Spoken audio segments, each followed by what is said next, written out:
My whole life, media has been relatively straightforward.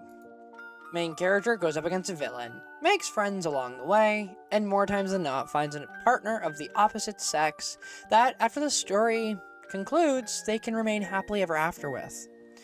And in most cases, that's right. But in some cases, there's much more. First time I ever noticed it was the villains of my youth. Think Scar, Ursula, Captain Hook, Gaston, and many more. There was something about these characters, something a bit more, shall we use the term, fruity than others. Is you LGBT because your gun pink? Something like me. And eventually, after searching hard enough, I found myself in more than just villains. Anime and queerness has a, let's say, tumultuous relationship. And that has much less to do with the art form and queer people and everything to do with the primary demographic of anime and anime viewers being straight men who want to see muscled up men fight each other in a 2D format and fantasize about their fave male characters' powers. So for those people, this video probably isn't for you, and your feelings might get hurt, and you might be a little bit uncomfortable by the end of it. Now, anime has gained its own reputation in queer culture, with its many IPs gaining queer icon status with queer-coded characters, and some gaining raised eyebrows with its misrepresentation. If I wanted to, I could go on ages and ages and ages about the potential queer characters in anime: Naruto, Skate the Infinity, Attack on Titan, ReZero, and the list goes on and on. But I'm not here to make a list. I'm here to focus on 3 dynamics that are near and dear to my heart. One-sided love, Killua and Gon from Hunter x Hunter. Mutual protection, Hide and Kaneki from Tokyo Ghoul. And love through understanding, finding and losing it, Gojo and Geto from Jujutsu Kaisen. Eventually, I would love to make a counterpart to this video of a list of female, and then it's another video of trans characters, since the treatment of those relationships differ drastically from male counterparts. So, would you indulge me as I try to convince you about cartoon sexuality? Now, I want to make something clear. Is this technically shipping content? Yeah. Do I consider the characters I am discussing as ships? No, not really. An important thing to note for this video in specific is sexuality and/or the lack of heterosexuality in which I will be discussing, which changes the context of shipping to a degree, especially since we're discussing anime. See, if you don't know, gay people are, let's say, controversial in Japan, but many parts of the world feel the same, as are trans people and people of color. So one of the things that ends up happening when it comes to minorities in areas in which minorities are controversial, I use air quotes not loosely at all there, is how unrepresented they are in most past and modern media. Another thing that they all have in common is coding of characters. When you code a character, or when a character is coded, it is when the writer has the intention of a character representing a minority of some sort, or something that isn't in standard media, nor acceptable in standard media. But due to people such as publishers, investors, or any corporate word that ends with the ORS, the intended character cannot present in a certain way. This is what I will be discussing in regards to shipping. And yes, the line of coded or overanalyzing is certainly thin. However, considering the wider consensus of these characters, I feel pretty confident in my stance, so feel free to comment if you disagree. I'd love to hear some opinions on it. Okay, now that we've made it past all the disclaimers, let's get into the video, shall we? Starting with Killua and Gon, some of the most popular children characters of all time. Hell, I'm sure you have a friend or two that use one of these 2 characters as their profile pictures on Discord, Twitter, or some other websites where nothing good happens. Oh my god, what is that? Oh my god! What is that? Now, even though you've seen them all over the place, I personally don't often see many people discussing their oh-so-in-your-face one-sided love story. I believe this may be due to their young age, since for some reason society thinks that when it comes to children, we believe them to not be mentally capable and rather mentally incapable of understanding anything more than the common block puzzle for babies. Specifically, people love to stick their necks out whenever it comes to children and sexuality. But here's the truth. Sexuality isn't always sexual, and kids know way before anyone else does in their life. Gon and Killua, from the moment of meeting, are attached at the hip. And this continues essentially throughout the entire series. Now, in the beginning, their friendship is just that, a friendship. After all, these are two children who, due to circumstances, grew up to limited access to the outside world and people of their own age, and were relatively secluded. So naturally, they get along great with each other. This bond becomes stronger and stronger as both begin to connect with each other over their freakish abilities, I will say. But when does the friendship become love? Well, it starts with something all queer children are familiar with: problematic family. See, Killua, without spilling too much details, not that you shouldn't be ready for spoilers moving forward, but without too much details, has a rather unorthodox and, let's say, honestly, abusive family. Gon, in his own little airheaded ways, decides that he will do anything to help Killua escape the grasp of his abusive family.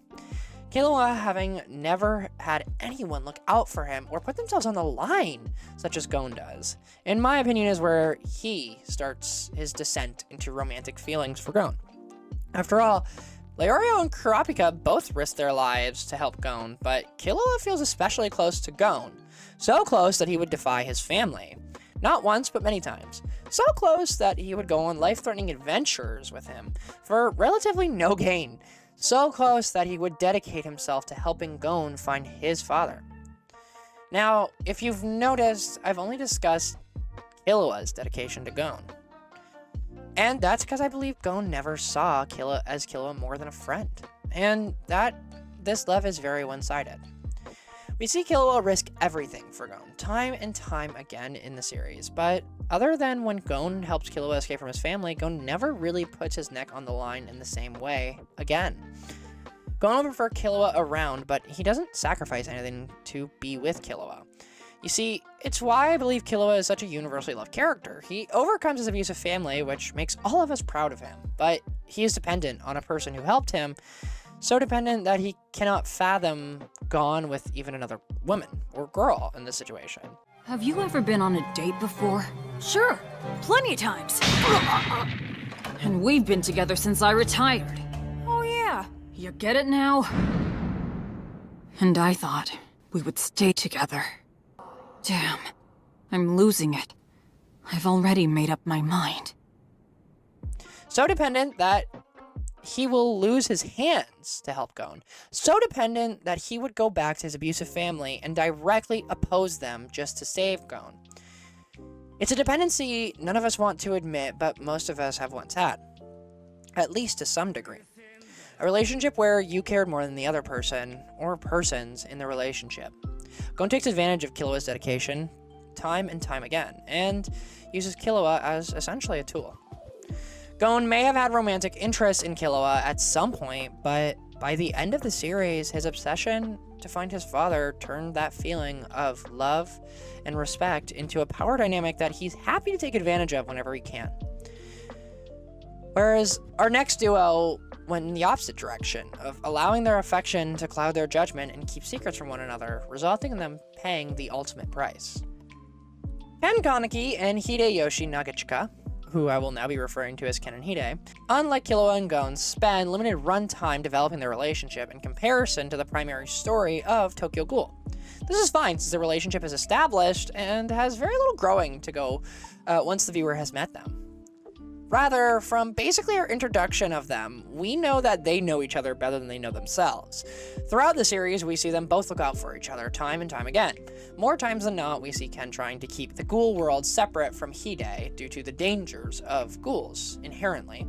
But through tidbits of the story, we also see Hide is doing the exact same for Ken and the ghouls that he associates with. There's a mutual love for each other that prevents them from seeing each other. Both are spending time, money, energy, and resources to keep each other safe while also staying far away from each other, as to not entangle the other in the risks that they are taking. By the end, both make their choices and take the risk to keep each other safe, and they pay the consequences of those choices. And by the end, we see them reminiscing over 2 lives they lived apart from one another, for each other. Never realizing the risks they took to keep each other safe were similar to the risks that would have been taken if they had chosen to stay with each other. Now yes, Ken may have also had and ended off having clear interests in women, but the lengths in which they go for each other just to keep each other safe, and the sacrifices in which they make by the end of the story are more than enough to prove to me that there is in fact a little bit of homo between these two men. Both spent so much time protecting each other. They've never even considered that they may lose one another in the process of keeping each other safe.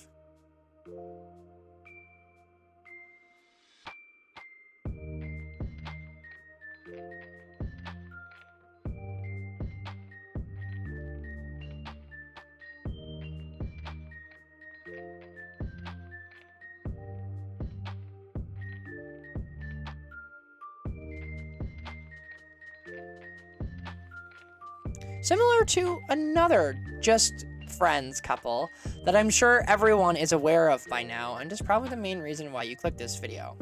Suguru Geto and Satoru Gojo. Now, at this point, if you're unfamiliar with this couple, I'm blown away. You made it this far in this video to have not known of these two, which in my world means that you must not know the other couples, since these two, at least when I started scripting this video, were everywhere. If you saw black and white anything, you thought of Sato Sugu. Now, you think of writers getting threatened for making the wrong decisions revolving a fictional character. Needless to say, these two have a history, and at this point, a famous breakup. And it's pretty justified. Now, as an elitist, manga reader, I knew long before it got animated that this was coming. Honestly, I have a massive soft spot for the original, and beyond one character, I think that the anime was excellently done. These two spend every day with one another. They grow not only dependent on each other, but expect to be dependent on one another. They go through trauma together, and that trauma breaks them apart. People cope with things in different ways sometimes, and those methods of coping and coming to terms with what has happened to you changes you, and it doesn't always allow you to be connected to those you were once so connected to before. You see, it is the strength of their relationship among factors around them that push them apart. Geto falls into despair. Gojo falls into his work, and neither discusses what happened to them. Rather, they move forward in their own ways. And in the end, one is left in shock because moving forward meant leaving each other behind. They had grown accustomed to each other that they didn't even notice the changes. Well, Satoru didn't. When you can depend on no one but one person in your life, and you lose that person, it's shattering. Gojo lost Geto, trying to prevent that very thing. He became the strongest to keep everyone, including Geto, safe. It was because of him going down this path that Geto was left alone. Geto could depend on Gojo to be the strongest, but he couldn't depend on the strongest to be Gojo. At least not the Gojo he loved. And Gojo could depend on Geto to protect those who needed it. But Gojo didn't realize that Geto changed who needed protection, and from what. It's a tale of two roads that never intersect once they've gone too far. Geto aspired for a world of his design, and Gojo aspired for the world that Geto designed. But with time, the blueprints changed, and they couldn't remain the strongest anymore. Do you think you're the strongest because you're Satoru Gojo? Or are you Satoru Gojo because you're the strongest? If you want to kill me, then kill me. There would be a point to that.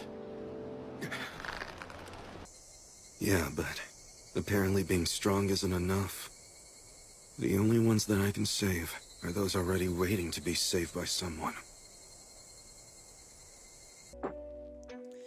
Now, regardless of your status on shipping, or relationship status of these couples and opinions of these couples, their themes still come through, in my opinion.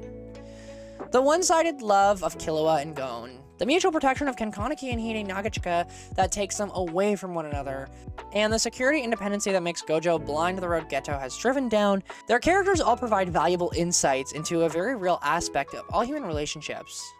But remember, they're roommates, best friends, but never lovers.